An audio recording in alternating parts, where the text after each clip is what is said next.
John asks, is it worthwhile to do an Amazon bestseller book launch? And my answer is yes, if you know what you are doing and if you are aware of the outcomes. And let me take a step back and explain what I mean by an Amazon book launch and what I mean by those two objectives.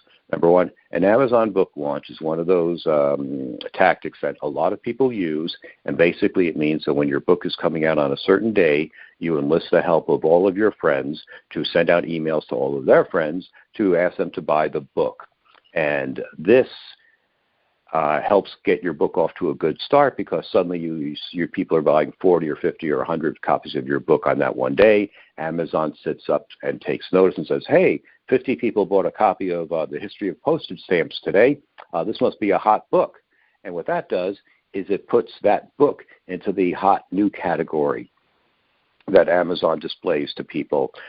You may not know this or not, but Amazon has hundreds and hundreds of different categories, and they're like end caps in supermarkets. They will show you the top 100 books in a genre. So it could be military or police or author tools or postage stamps or sexuality or mystery or whatever.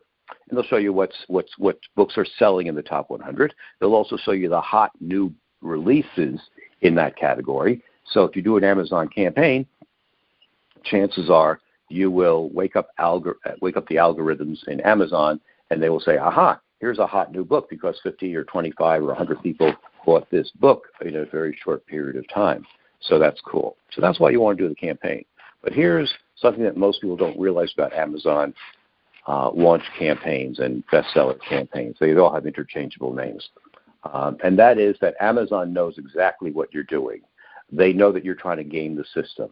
They know that you're trying to get high rankings on their hot bestseller charts and their new releases charts and all that. And they're cool with that because, if you're selling 100 books for them, they're real happy to take that money. So no problem there. But they're also smart enough to know that when they're trying to serve their entire population, they need to be an honest vendor in all of this.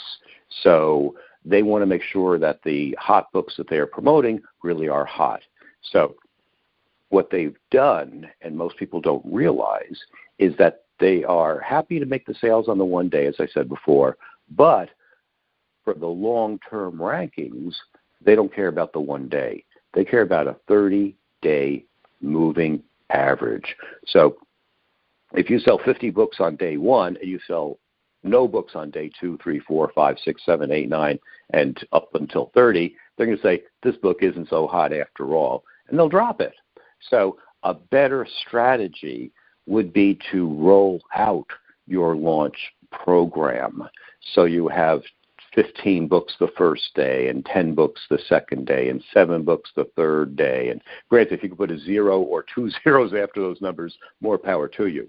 But the point is, you want to keep on doing additional marketing and publicity and ads and everything. So at the end of the 30 days, Amazon says, hey, this book sold a couple of 100 copies, spread out over X number over these 30 days. And, that's pretty cool. Let's see where this ranks in terms of all the other books that we know are selling well. And then you've earned your spot there. And to give you a case study for my book, Write Your Book in a Flash, it's been out since April.